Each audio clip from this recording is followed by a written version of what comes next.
queridos amigos y amigas que nos acompañan en este estudio que venimos desarrollando hace ya varias semanas sobre el texto de Jacobo o Santiago, o Jacobo, bueno, Santiago, Jacobo. El día de hoy abordamos en el capítulo 5, que ya es el capítulo final del texto de Santiago, un tema que es bastante escalofriante, un tema que es incómodo. Y es un tema relacionado a la relación que existe entre el materialismo, adquirir, conseguir, vivir en función de las cosas materiales y la transitoriedad de la vida carnal, de la vida material. Es decir, lo mucho que nos dedicamos a las cosas materiales y la fragilidad que existe en la vida, de tal manera que básicamente se puede perder en un instante, con el agravante de que si por cualquier razón llegásemos a atesorar muchos bienes materiales y a buscar muchas garantías de vida, muchos seguros para el futuro, al final no nos vamos a ayudar absolutamente nada. Este es el tema que nos invita a abordar Santiago el día de hoy, y en el capítulo 5, entre el versículo 2 y posiblemente el 4. Es un tema que, como les digo, puede ser incómodo, porque lo que se nos ha enseñado, lo que se nos ha mostrado, es que hay que vivir en función del materialismo. Entonces, la enseñanza de Santiago, que es la palabra de Dios, choca de manera frontal contra las enseñanzas que nos ha dado el mundo. Entonces, pensamos en adquirir cosas para el futuro, en atesorar cosas para la vida. Entonces compramos carros, casas, fincas, ropa, cosas, en vez de ocuparnos de lo que realmente es trascendente e importante. Primeramente, buscad el reino de Dios y su justicia, y todo lo demás será añadido. Algún día respecto a este tema sobre el que hablamos en su momento, eh, en Apocalipsis 18, hablamos en su momento de Mateo 6, hablamos a lo largo de toda la Biblia. Algún día hablando con alguien muy extremadamente, descaradamente adinerado, eh, me contaba de la frustración tan grande y me decía, yo tengo cerca de 20 carros, pero por más que quiera, no puedo montarme sino en un solo carro a la vez. No puedo simultáneamente montarme en dos, tres, cuatro carros. Y era alguien que tenía 20 carros, 20 vehículos de mucho lujo. Me decía, tengo casas en Florida, en Nueva York, en Italia, en Medellín, en Cali, en Bogotá. Pero por más que yo desee estar en Italia y en Florida al mismo tiempo, no puedo. Tenía cerca de 100 pares de zapatos. Y me decía, todos me gustan porque por eso los compré, pero no puedo ponerme sino un par de zapatos.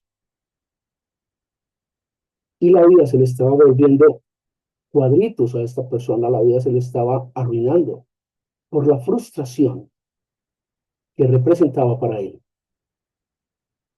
tener y no poder.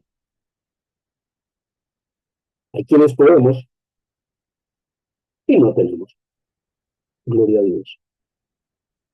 Eso lo plantea Santiago de una manera muy clara y establece algo que ya Salomón había propuesto, no solo en el libro de Proverbios, sino en el libro de Eclesiastés, texto que, gracias a Dios, logramos terminar su disertación el martes próximo anterior. Y lo que dicen tanto Salomón como Santiago es que este tipo de actitudes materialistas son única y exclusivamente vanidad y necedad y llevan a una tremenda perdición, en muchos casos haciéndose reos de juicio por parte de Dios. Habla refiriéndose a tres cosas. Habla de que la riqueza material se descompone, haciendo referencia claramente a la comida. Recordemos que en esta época de Santiago uno de los dones más preciados era el trigo, la cebada, los alimentos. Y atesorar este tipo de cosas llevaba a que la comida se descompusiera, se podría, del verbo podrir, esto sí es del verbo podrir, no del verbo poder, se podría, se descomponía.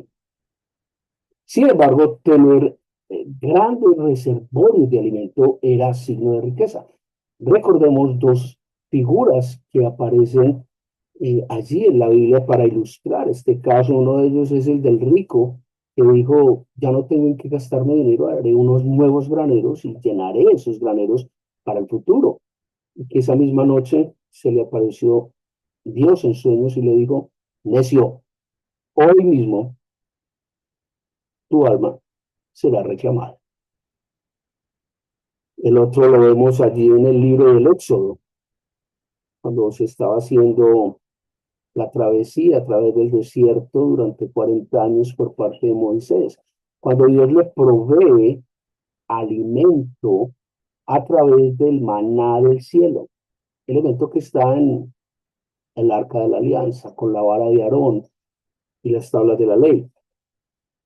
Y sin embargo, una de las condiciones del maná era que podían comer todo el maná que quisieran, el que les quepa, pero no pueden guardar para mañana. Cada vez que guardaban el maná, se podría, del verbo podrir. Y entonces podría el verbo poder, del verbo podrir. Se descomponía. El segundo elemento habla de las posesiones materiales.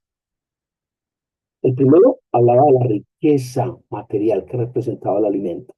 El segundo elemento que plantea Santiago es las posesiones materiales. La caracterización de una persona adinerada, pudiente económicamente, rica en esta cultura judío-hebrea, era su forma de vestir, sus atuendos. Recordemos cómo se vestía el faraón. Recordemos cómo se vestía el emperador romano. Sin embargo, Santiago hace referencia a que estas prendas normalmente eran destruidas por la polilla. Es decir, cuando una prenda de vestir no se usa en mucho tiempo, se hace objeto de ser destruida por la polilla. Grave. Mala cosa. Mala cosa. Santiago y la palabra en ningún momento cuestionan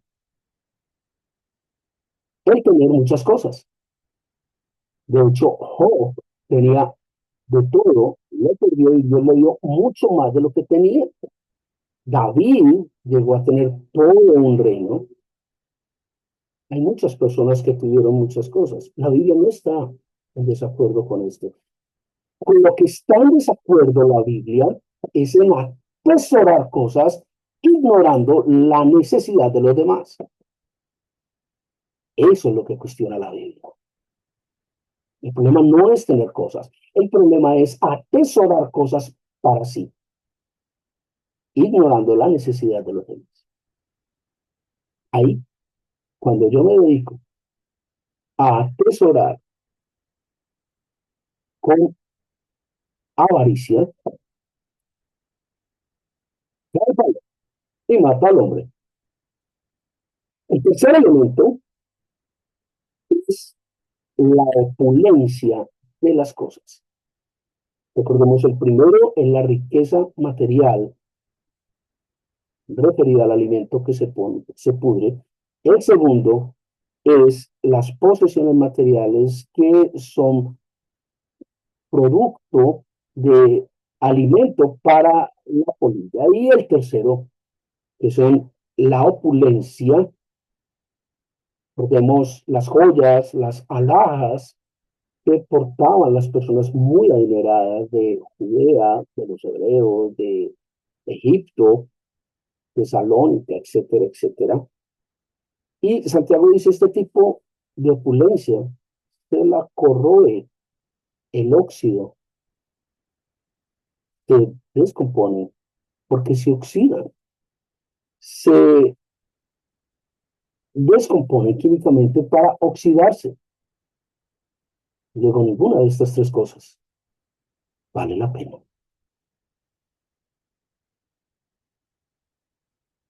Cuando usted atesora, cuando usted cambia la importancia, la presencia y quién es Dios por atesorar, por enriquecerse, por tener, como la canción de Robbie Draco Rosa, más y más. Cuando usted quiere más y más, ahí es cuando usted pierde el vínculo con Dios. ¿Se da cuenta? Ahora bien, decíamos que estas personas se hacen reos de juicio de parte de Dios. Ah, eso quiere decir que a los otros no nos llega el juicio de Dios. No, el juicio de Dios viene sobre todos los seres humanos. Sobre todos viene el juicio de Dios. ¿Qué ocurre? Que a los que formamos parte de la iglesia de Cristo, a los que somos hijos de Dios, el fallo del juicio es favorable. ¿Por qué? Porque ya Jesucristo pagó la pena de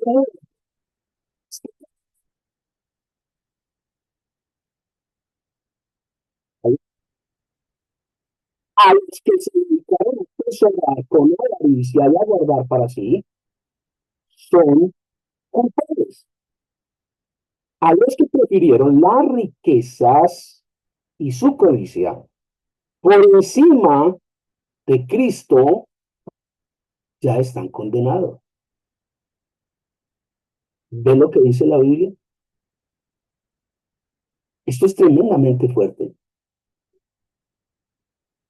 Muchas veces las personas con alguna posibilidad económica, personas que se dicen, se creen ricas, millonarias, creen estar por encima de las otras personas. Es una tremenda necedad, una tremenda estupidez pensar algo así. Entonces, el que tiene un carro más grande, eh, Verbo y Gracia tiene un Toyota grande, empieza a ser adineradas y las personas adineradas creen que pueden gritar a los demás, que son más que los demás.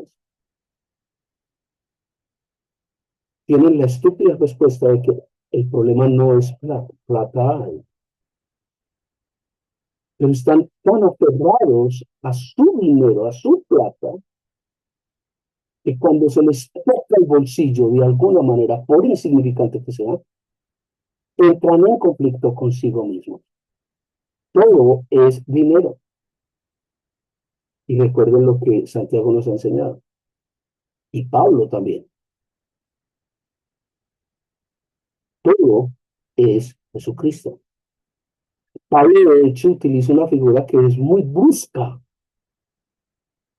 Pablo dice, todas las riquezas, todos los bienes materiales, y cabe decir que Pablo era romano.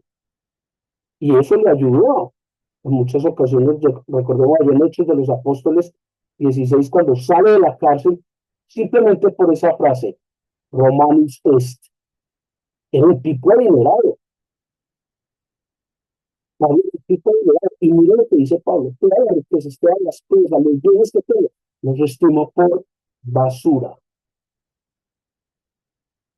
Porque mi grandeza está en Cristo. Y Santiago está diciendo exactamente lo mismo. Ah, entonces las riquezas son malas. No, no, no, no, nine, don't, ne pas, no, no. Lo que es malo es atesorar riquezas para beneficio personal. Y allí, en la letra pequeña de la epístola de Santiago o de Jacobo, es igual, surgen unas preguntas. Y unas preguntas que hay que responder con una mano en el corazón, con otra en el bolsillo y con la guía del Espíritu Santo. Esas preguntas son sencillas. La primera, acabamos de responderla. ¿Son buenas las riquezas o son malas? Claro que son buenas. Las riquezas son buenas. Vuelvo y traigo a colación los ejemplos de Job, de David, José de Arimatea, el mismo Pablo antes de conocer a Cristo. La riqueza no es mala.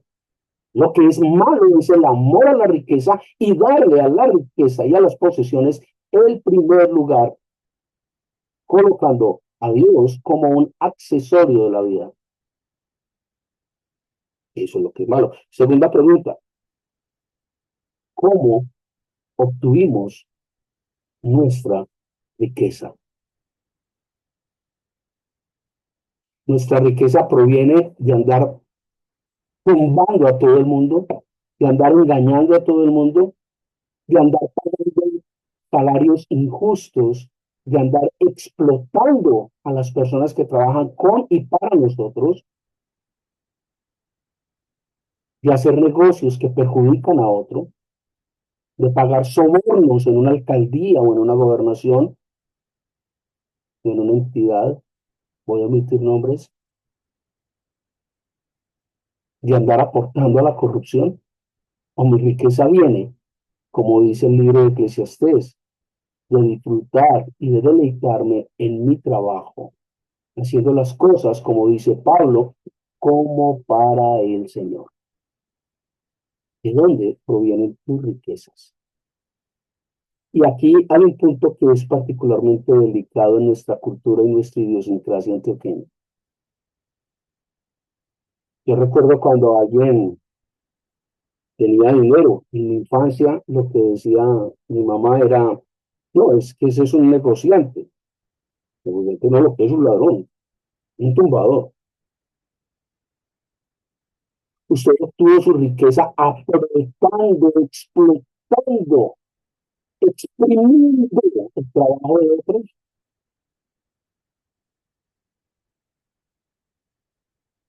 Esa pregunta solo la puede responder usted. Cada uno de nosotros debe responder esa pregunta. cómo obtuvo sus riquezas. Tercera pregunta que vale la pena hacernos dentro de este contexto de Santiago 5.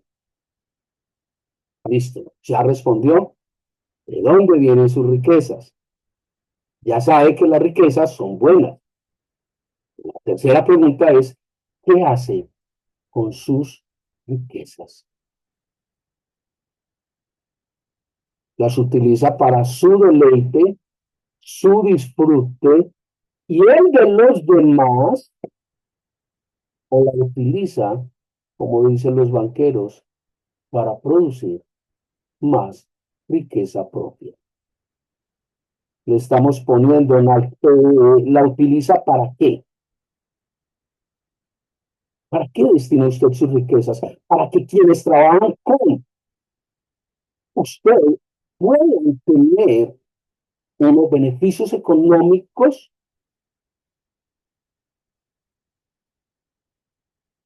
Utiliza sus riquezas para ayudar a los demás, para pagar lo que es justo, incluidos los impuestos. Sí, señor, no me mire con esa cara.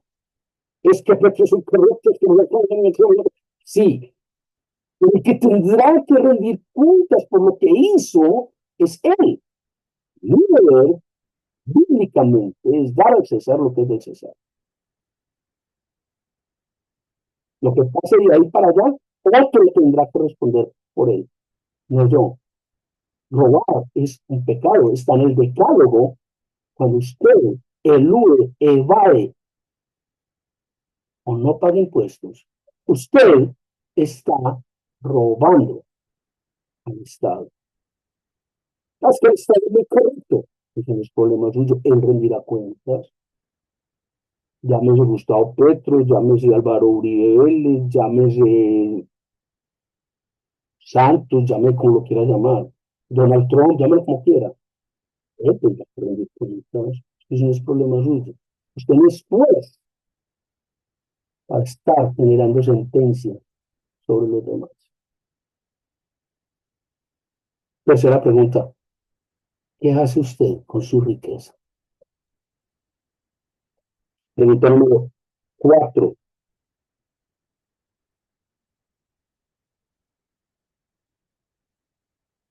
Esa riqueza que usted tiene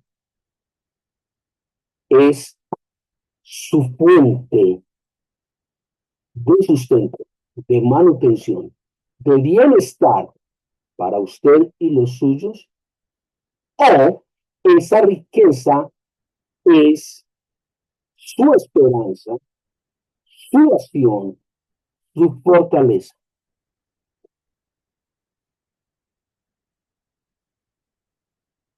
Usted está esperanzado en su dinero, en sus posesiones, eso le da posición, eso le da para ser un mejor hijo de Dios.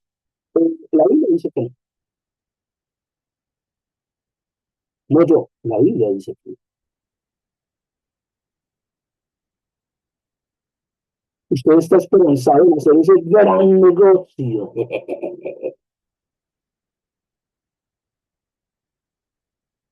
porque es una bendición de Dios. Esa es su esperanza. Ay, Dios, ¿cuál es? Su gran esperanza es Dios. Y como Dios se ocupa de usted, porque usted busca primeramente el reino de Dios y su justicia, entonces es muy probable que resulte el negocio. No al revés. Uno ve testimonios y escucha testimonios en muchas congregaciones o iglesias, donde el testimonio, en el 90% de los casos, es: y Dios me bendijo con una platita. Fue producto de un atraco y de un robo, pero sin nada, no importa, no importa, Dios me bendijo con eso. ¿En serio? ¡Wow! Según el libro de los Salmos, según el libro de los Proverbios, según el libro de Isaías, Dios no utiliza, no emplea utensilios impuros. Entonces esa bendición sí llegó de Dios o llegó del diablo, ¿no? Usted ha escuchado por ahí Tal vez yo sí lo he escuchado en varias ocasiones, que salen una banda de ladrones, atracadores, delincuentes, y cuando están robando dice que están camellando. ¿Alguna vez en un juicio usted ha escuchado a la madre de un ladrón, de una rata, diciendo que es que robar también es un trabajo? La Biblia dice otra cosa. O sea, estamos en un país libre y usted puede creer lo que quiera, pero la Biblia dice otra cosa. Es más, la constitución política también. Piénselo. La última pregunta que puede surgir de este tema de la riqueza, fundamentado en el tema del capítulo 5 del libro de Santiago, que es el que estamos estudiando, es, ¿sus riquezas son su garantía de bienestar?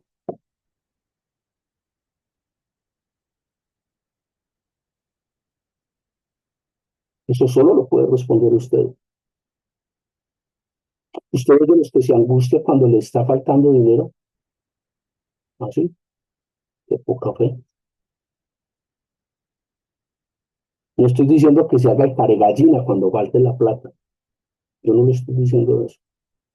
La Biblia lo que dice es que si usted tiene su fe puesta en Cristo, Dios proveerá.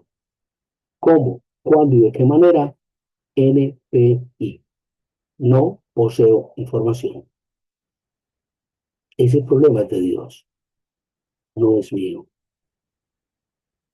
Y con todo respeto, tampoco es suyo.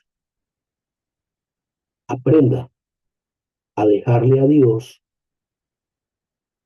el papel y la función de Dios. Hay un libro del autor del terror, Stephen King, que se llama El Resplandor. Hay una frase en ese libro, allá con el capítulo 20 o el 23, que dice, no por mucho que madrugues, amanece más temprano.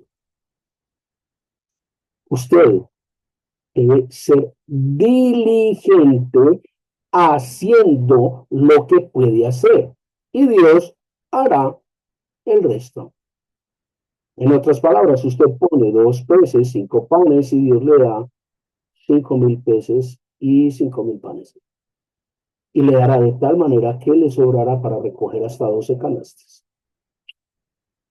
Usted debe poner el agua y Dios se la convertirá en vino.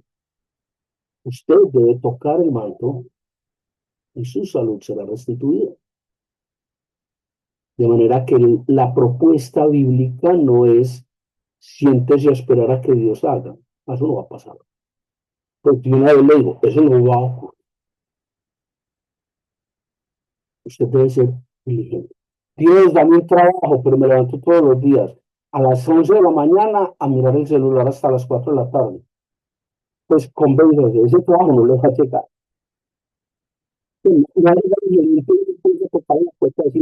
Usted está buscando trabajo. Es que Dios puso en mi corazón que lo buscara para darle trabajo. Eso no va a pasar. Olvídese, porque hay que levantar a las 6 de la mañana para ir a buscarlo y empapelar la ciudad con hojas de vida y hablar con los amigos. En fin, usted tiene que hacer su parte. Ese es el mensaje de este principio del capítulo 5 de Santiago. Cuando la garantía de mi vida, la certeza, la esperanza de mi vida está puesta sobre las riquezas, sobre las posesiones, se constituye per se en un pecado gravísimo. ¿Por qué? Porque se convierte en un tipo de idolatría. Y la idolatría es uno de los pecados, sino el pecado, y con mayor fuerza rechaza, cuestiona y juzga a Dios. A lo largo de toda la Biblia está. Cuando yo confío más en mis riquezas, en mi poder económico y adquisitivo, de lo que confío en Dios, grave, muerto. Dios tiene que ser todo para usted. Bueno, si usted cree en Dios, si no cree en Dios, no hay problema, no hay lío. Dios, cuando usted pone toda su esperanza, toda su fe, toda su certeza en sus riquezas, automáticamente lo que usted está asegurando es que Dios no es todopoderoso. Y esto lleva a un juicio severo de parte de Dios. Lo encontramos claramente ahí en Santiago 5:3b. Lo encontramos en Proverbios 11:4, en Ezequiel 7:19, en Mateo 25. Encontramos ese juicio. Y como en todo juicio, hay unos testigos. Adivine quiénes testificarán en su contra cuando usted obra de esta manera. Hay 4 testigos. Oh, ¿a quién le van a preguntar? Oh, yo soy barbado, me dijo. 4 testigos. La palabra dice, me permito leerlos, el moho y la oxidación de los tesoros que serán por testimonio, el jornal retenido a sus trabajadores, la vida disoluta que has llevado y la tergiversación de la justicia. Esos 4 van a testificar contra ti el día del juicio si obras de esta manera y tu prioridad, tu certeza, tu tranquilidad, tu seguridad están en las riquezas y no en Dios. Complicado el tema. Sin embargo, hay una recomendación extraordinaria en el libro de Mateo, en el capítulo 6 de Mateo. Capítulo 6, versículo 19 al 21. Allí está la clave. Allí está la recomendación que nos hace la Biblia para esta situación. Sí, ya la voy a leer, dame un segundito. ¿Qué cosa? Dice Mateo 6, capítulo 6, versículos 19 al 21. ¿Cuál es la llave? ¿Cuál es la clave que nos da la Biblia para toda esta situación que describe Santiago? Sencilla. Me permito leer de la versión Reina Valera, revisión 1960. Dice, no os hagáis tesoros en la tierra, donde la polilla y el orín corrompen, y donde ladrones minan y hurtan, sino haceos tesoros en el cielo, donde ni la polilla ni el orín corrompen, y donde ladrones no minan ni hurtan, porque donde esté vuestro tesoro, allí estará también vuestro corazón. Voy a poner una cadenita como la de Carmen. Carmen, se me perdió la cadenita. Una cadenita, un eslabón de esto que acabamos de leer en Mateo 6, 19 al 21.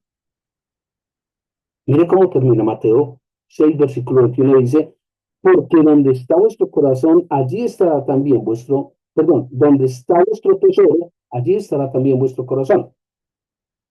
Recuerda esa frase que dice, engañoso es el corazón más que todas las cosas y perverso. Y ese se lo sumo a lo que dice el libro de los Salmos. De todas las cosas guardadas, guarda tu corazón, porque de él mana la vida. Como decían los abuelos, ahí les doy ese tiempo hablando de un niño. Piénselo. ¿Dónde está su certeza? ¿Cuál es su afán en la vida? ¿Qué hace con sus riquezas? ¿Cómo las obtuvo? ¿En qué las invierte? ¿En torno a qué gira su vida? ¿A Dios o a las riquezas? Piénselo.